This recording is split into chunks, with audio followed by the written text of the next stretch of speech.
أعوذ بالله من الشيطان الرجيم بسم الله الرحمن الرحيم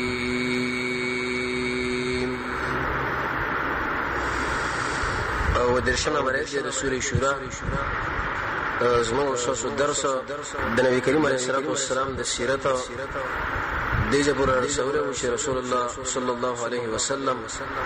د سلور کلو یې 15 کلو په عمر باندې د خپل والدې سره د مدینه په طرف باندې روانو یا د عبد الله صاحب زیارت لا او یا د رسول الله د مامدانو خو ده د یو مشاغزه کې سره دلو په دې مزمنس کې دغه مور وفات کېدل امینه بیبي د نبی کریم علیه الصلاه والسلام پرورش دغه نیکه عبدالمطلب صاحب لپاره شو دغه سره تقریبا سلو اتکاله 2 میاشتې ولس ورځي چې په دې مزمنس کې هغه وفات شو لاړو د رسول الله تربیت د ابو طالب په قبضه دغه پلاس کې شو تر دې پورې چې د 12 کلو په عمر باندې شو د رسول الله تر د شام په سفر باندې روانو د رسول الله د خو نړیر اصرار وشو چې زم تاسو سره زما هغه له د کشر نشیتلې وینه زم دغه د محبت نړیر متاثر و نظام سره روان کی په دې مزمنس کې د بصره علاقې شکل رسیدون او الته یو راهب سره د دې دوړو ملاقات او د رسول الله بیرته واپسی چې د اخر زمانه نبی يهودي ونه وجني دې جبر دا مسله شوی و د نبی کریم علیه الصلاه والسلام څخه څه صفات موږ دا بیان کړیو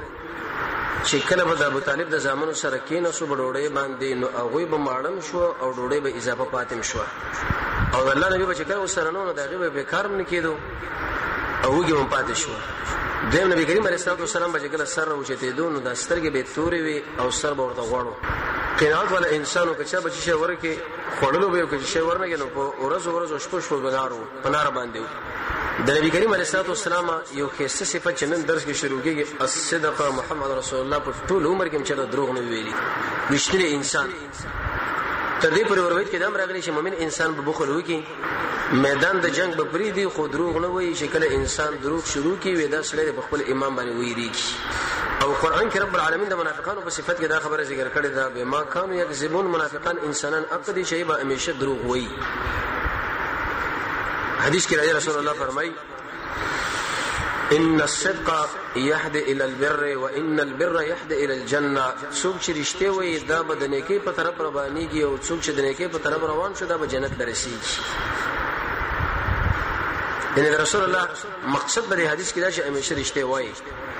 انسان چې دا خبره بزان باندې لازم کی چې زب د مخ کې څومره دروغ ما ویلي دی الله دا غینستا دا غیب مبارک ستانه معافي غواړم انده به شرط هم دروغ نه وایم د دې انسان خیرونه د برکتونه ته به ګوره د دې په عمر کې د دې په اخلاق کې او په معاملاتو کې دا قصب کار دی نو د رسول الله په صفاتو کې یو کیسه مزیدار صفات دا چې دا صادق انسانو دشمنانو دا منل چې دا رښتینی دی دروغ نه وایي والفضل ما شهد به الاعداء کمال دا چې سبب د فضل باندې دشمن اقرار وکړي د مکه مشرکانو نه بچا د رسول الله بارکه ته پوښتنه چې دا څنګه انسان دی دا ډېر صادق انسان دی رښتینی انسان دی یو صفت دی دا د جناب نبی کریم علیه الصلاه والسلام بل صفت دا چې خیانت نه ځان ساتو خائن نو بیا خیانت برابر خبره ده کاغه رب العالمین په حق کې او کاغه مخلوق په حق کاغه په یو عہده کې کې په یو منصب کې کې په یو خبره کې بده ټول کې رسول الله د خیانت نه ځان ساتلې دی نبی کریم علیه الصلاه والسلام د منافقانو په علاماتو کې دا خبره ذکر کړې ده چې کله هغه سره امانت کې خود لشي د خیانت کوي او رسول الله فرمایي چې قیامت په علاماتو کې یو علامه ده چې دا په امانتونو کې خیانتونه شروع کېږي د شي 32 پیر رواني لکه انسان چې په غنیمت باندې راځي رسول الله شرط خیانت نه لري کړی د الله د نبی په صفاتو کې بل صفات دا چې اشد الحیا ډیر انتهایی حیاناک انسانو تر دې پورې بعض روایتو کې د شي راغلي دی اشد الحیاء من العذراء في خدرها یو زنانه شراب د خپل کوټنۍ کې ناشتي او هغه پیغله زنانه هغه کې چې څومره حیا ده رسول الله کې د دینم زیاته حیا و دخل قران به تیریدو وې د شي کیفیت منه تیریدو لکه انسان چې دا ګمان وکړي چې یو پیغله زنانه هغه چرته د پردو سره سره ملاقات نه وشي هغه خلکو به د مخ باندې ورتيریږي نو څومره په کم کیفیت باندې روان شي ډېر انتهایی اوچت ناشنا لیکن د دې باوجود محمد رسول الله ګور ډېر بهادر انسان مشجع حدیث کې راځي یو ورځ په مدینه منوره کې د شوازه ولګي د وسه بلا رااله څه مصیبت دی تر څو پورې چې مجاهدینو اصلي راخستین او محمد رسول الله د بار طرف نم د شر روانو وی ویل چې هیڅ نشته خیر او خیرت دی بس قرار وده شي آرام وکي د څه نه کوي شرط وي هغه کې ځان پټ کې ملګر لوي چې لکه تاسو وګورئ څه چللې ملګری لا خبريږي نو تر څو پورې چې بیا صحابه اخ کلک مجاهدین هغه چې ځان برابرۍ لیکن رسول الله دومره اوچت کمال کړو چې بیرته راوم ګرځیدو علي بن ابي طالب فرمایي وی چې کله په میدان د جنگ کې په موږ باندې میدان سخت شو نو موږ به رسول الله صلی الله علیه وسلم رسول چې به کوم ځای کې الله نبی دې انت ممزان ورسو هغه باندې به موږ خپل ځړ راډه کولو حیانات انسانو لیکن دغه باوجود بهادر او شجاع نظر ته نیم کې رسول الله په حیا باندې به تفصیلی بحث شوی دی حیا به دومره وا وی چې کله به یو کار ولید او هغه به د په طبيعت برابر نه و مخامخ به انسان باندې رد نکوه چې لکه تا کې دغه نقصان دی او دا مسله ده او دا بلکې عامه خبره به وکړه چې وی ویلې زموږ په دې ملګرو کې بعضې د خلک دي ما بالو اقوام سو وجره دي بعضې خلکو له څه کار دي خلکو دي چې د کارونه کوي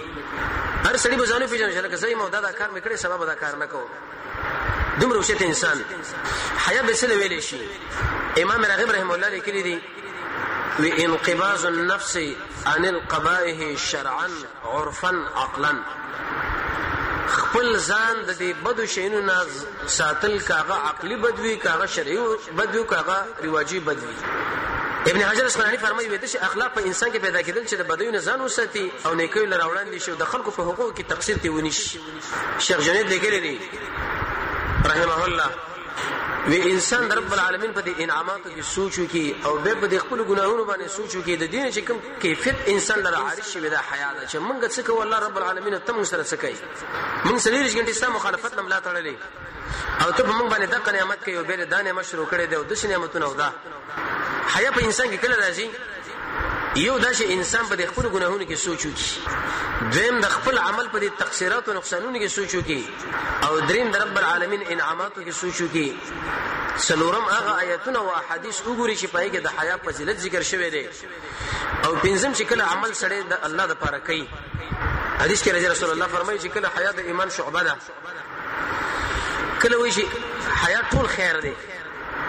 د شي اخلاق په انسان کې راشي شغله بد کارونه سره ور باندې منش نبی کریم علیه الصلاه والسلام کې کیسه صفت دا او اذا ذهب المذهب کله رسول الله چې خپل ضرورت پوره کول ډیر لري بلاړو صحابه فرمایي دومره بلل لاړو چې زمونږ د سترګو نه بالکل پناه شو شرط هم نږدې ضرورت پوره کړي نه دي د رسول الله د پرتګال شرط هم د ملګرو لیدل نه دي یو ورځ وې صبات تقومن د شو جدا غو کندرو انت خپل ضرورت پوره کول حذیفه ابن یمان ان شاء الله ودرو دی خو جلکه دی خو سوګرانش نور ډیر لري تل انتهایی حتی تر دې پورې سلف دام لیکلي دي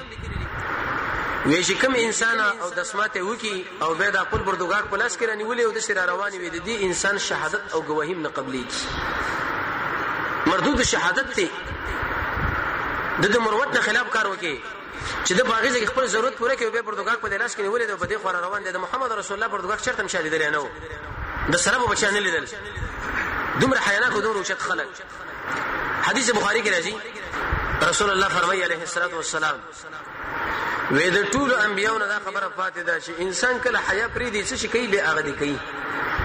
دغه حیا د شمو تاسو د شراګیر کړیو د نیکي په طرف باندې دعوت او د بدوی نفساتي د غلطو حرکتونو د غلطو خبرونو غلط ځل الله سړلونه انسان کې کیفیت راشي شغله به وړاندې کېدل نشي حاصل لا چې محمد رسول الله کې ډېر ښه اخلاق دي قران کې رب العالمین فرمایي ته د وشت اخلاق ولید عائشه رضی الله عنها قال صحابه کرام را لوي ویل یا ام المؤمنین د رسول الله اخلاق سړي وکانه خلقه القران دا قران ټول د رسول الله اخلاق ما فکوا ځان ما فی عادت کا توحید خلق را بلانه کې را بلد جاهلان نه مخاړه منځونه کې پابندي کوا د اوچت ایمان والو به پیدي مجلسونه نه کول د خپل عورت حفاظت کو د امانت ته حاجت ساتو د لوس پابندي کول د مانزه حفاظت کو خلق د خیر تمل لرله شابه شوري د شریله امت سره رب العالمین آیات شو کیسه کیسه اخلاق ته صادریده په شی بدنامه نه لګول د دوستانو مابین کې جدایین راوسته مصیبت به شور باندې کله راغنه صبر به کو چې کله به نعمت په وشو شکر به کوله د خلکو بزرګونو کې د رسول الله محبت پروتو گاونډي ته خوشاله د شي امام چې چرته دروغ نه دی ویلي پاک دمن انسانو معاملې کې ډېر نرمي کوله تر دې پورې یو زنانه چې کله حتی د غلامانو دعوت به قبول کړي، د زنانو د وینځو دعوت یوینځو اشاره ورته وکړه او چې د خپل مجلس نه وې دي چې مې سره کار دی چې ال تر ویل دی فوران دی. رسول الله ورته ویلې زه بستا حاجت پوره کوم چې بکم ځکه ته غواړې چې تاسو راغی زلزم د سینې کولې چې لکه زه مېره ما زه په دې چې ناسې موږ خو د ګارد ولاړ او څوک در پریدینو کو څوک راځي هغه دی وی او هغه ټیل وی راټیل وی. معنا د محمد رسول الله کې استا اوچت جامع اخلاق دي. قران کریم ټول رسول الله اخلاق. نبی کریم علیه الصلاه والسلام د 12 کلو یا د 15 کلو په عمر کې دی چې په دې منځ کې واقع وشو چې غیر ویل شي حرب الفجار. توجه، حرب الفجار څه معنی؟ حرب معنی جنگ او فجار معنی د نافرمانی. عربو کې دا مسله و چې رب العالمین په دې څو میاشتو کې ذوالقعده، ذوالحجه، محرم او شوال د حج د کوم موسمونو په دې کې د جنگ جګړې